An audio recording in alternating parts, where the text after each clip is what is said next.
Hi everybody. Miriam Nasgab and I are here to present how Toshiba optimized the toner ink process using analytics.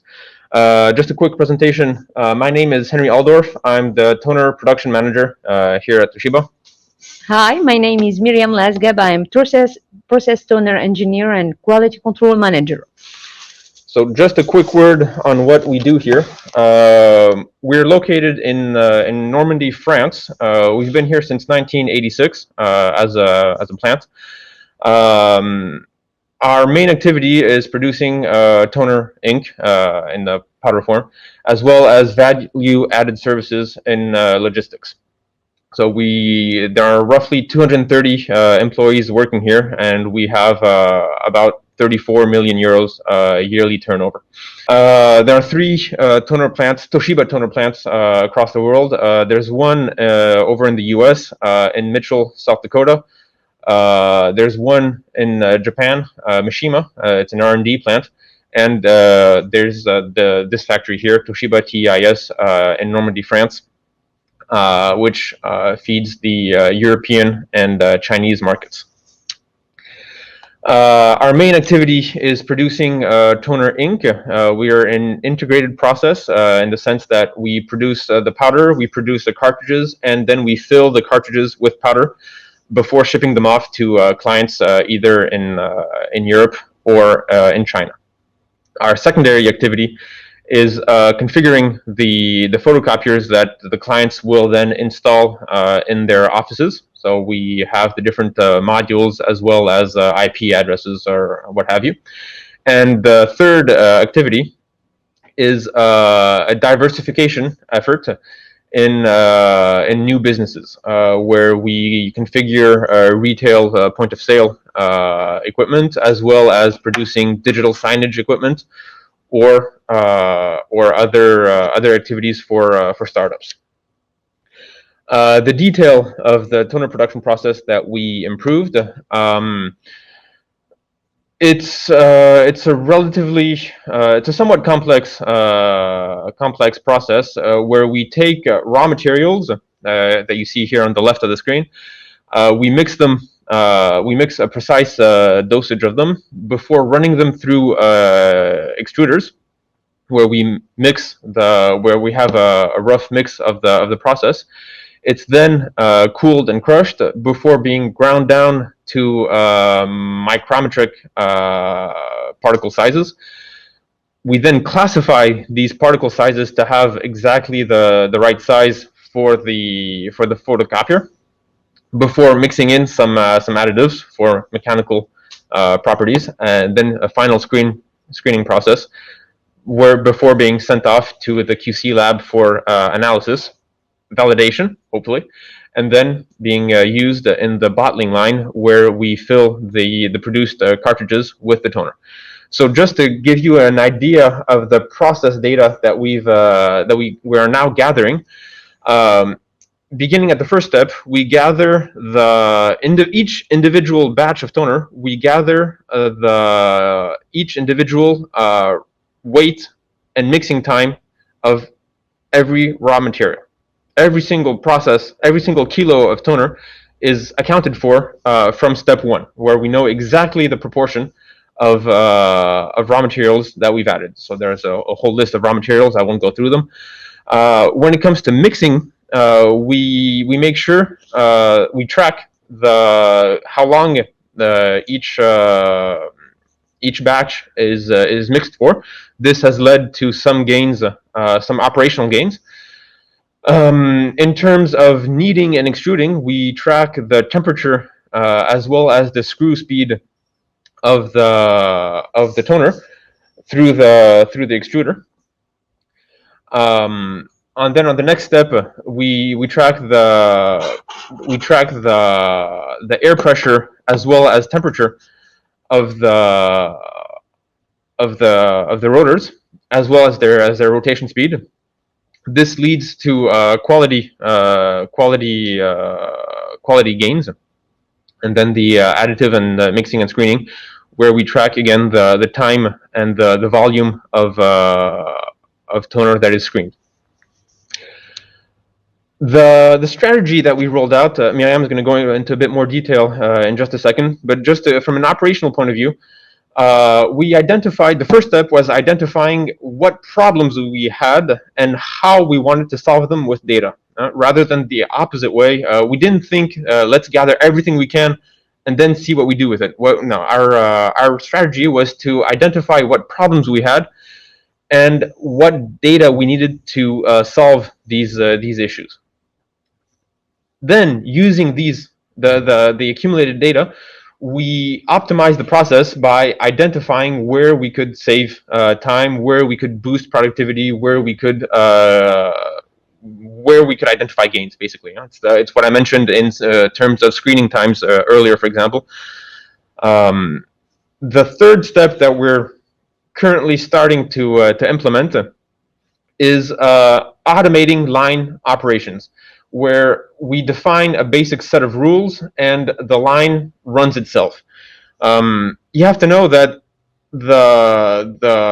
we've been producing toner since 1992. The equipment we're using is sometimes rather old.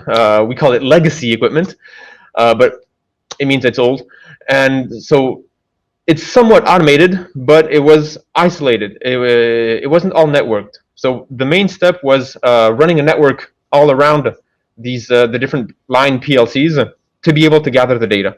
And now with this network, we're starting to be able to have a downlink as well to give instructions directly to the PLCs, which means that which reduces the operator workload and allows the operator to focus on value-added tasks rather than just inputting parameters and messing around with the production parameters.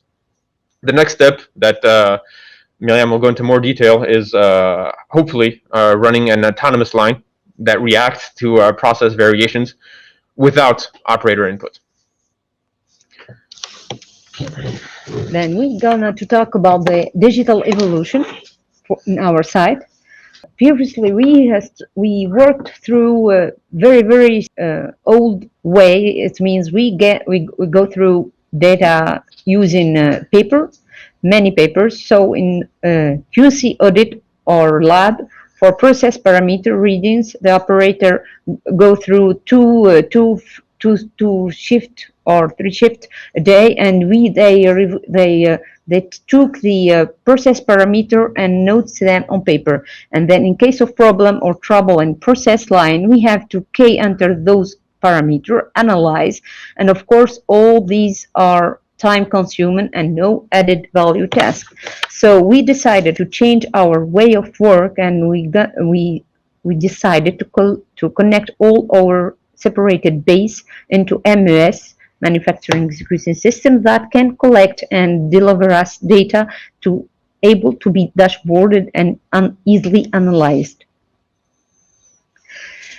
The step 3 was to select a suitable analysis tool. Then the question was, which data should we use for our process? That's why we benchmarked 6 data analysis tool, and we go through a POC to analyze our the chosen tool. You have decided then to choose OI Analytics. The toner traceability target plan for our bulk production.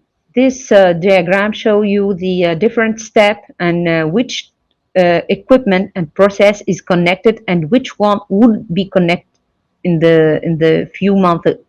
The bold arrow are already connected, and the dotted bold still not really connect. So the incoming data concerns the raw material, which will be connected, the weighing, mixing, kneading, grinding, classifying, and additive, all practically connected, and we have now automatic data recording that could be easily analyzed. So the traceability is not achieved yet, but could be would be targeting to 6 or 8 months, next 8 months. We also use the Pokayoke techniques to get the right ingredient in our process and get the traceability of each batch, which step is start and which step is finished. So I will explain just a point of the example that action, improvement action and savings that we target achieved, and we would achieve in the next month.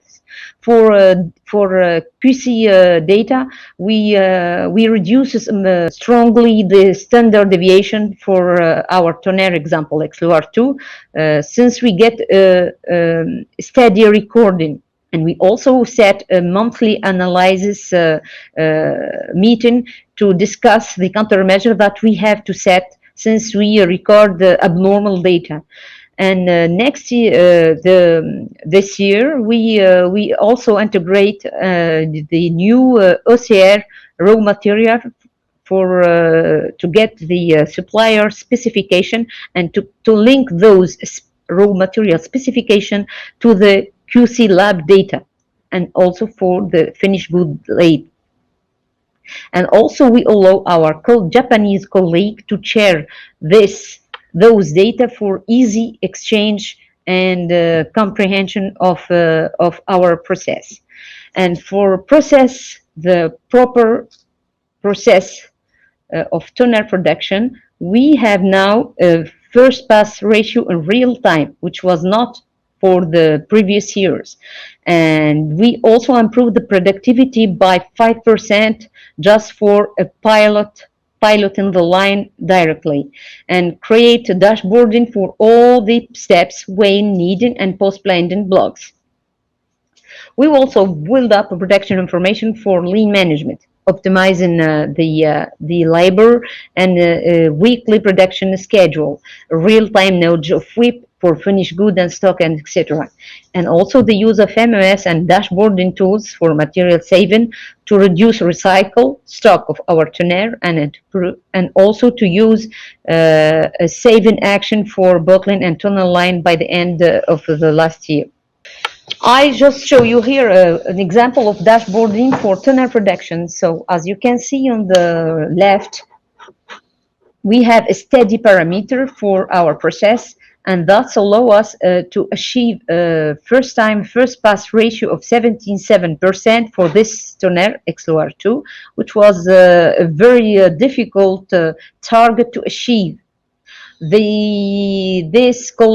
The collecting and analyzing data started in last May, and we start optimization from September to October. Then we have recorded a big improvement in first pass ratio, as I said, an increase of overall equipment efficiency, and as a matter of fact, we increased the yield of up to 0.4%, and also reduces process adjustment, then leads to energy saving too.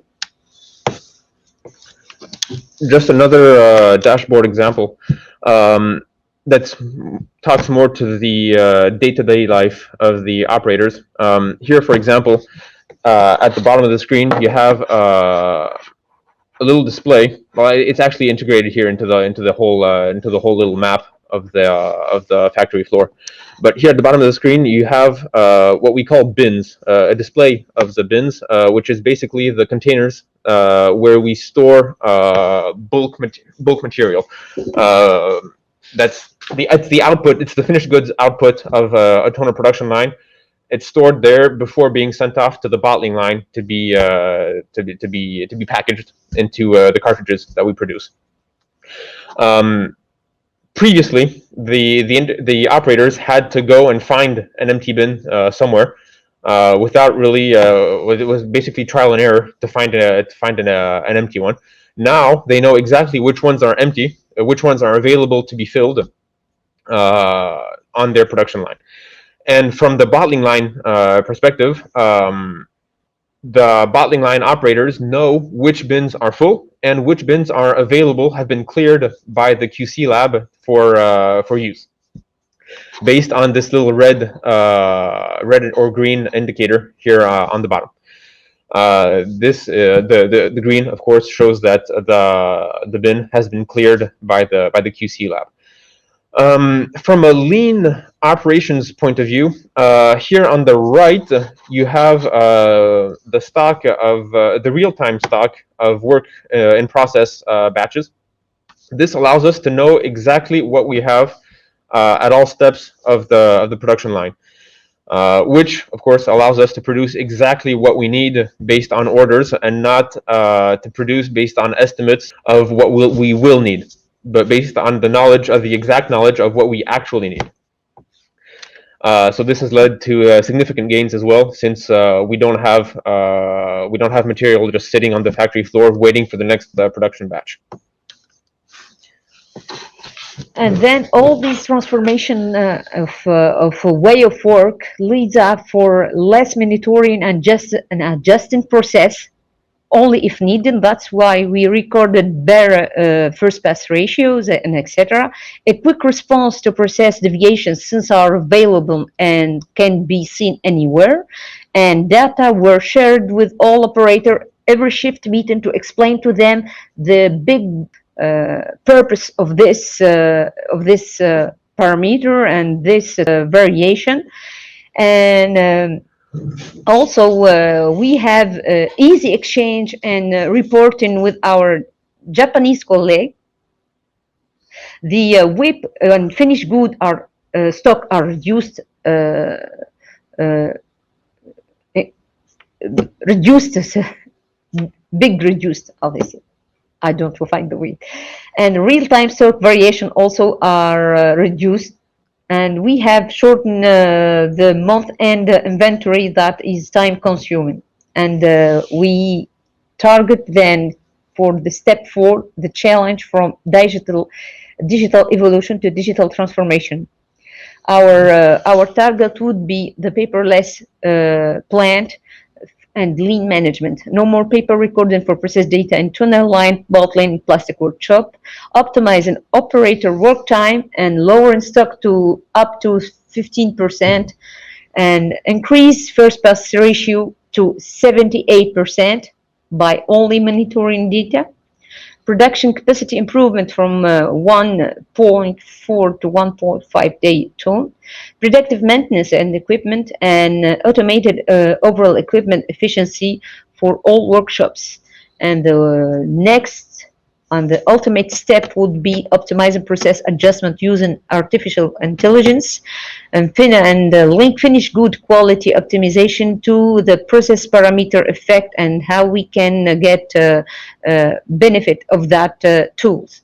So if you've got any questions, we're here and happy to answer anything regarding how we rolled out this data analysis on legacy equipment, if I might say.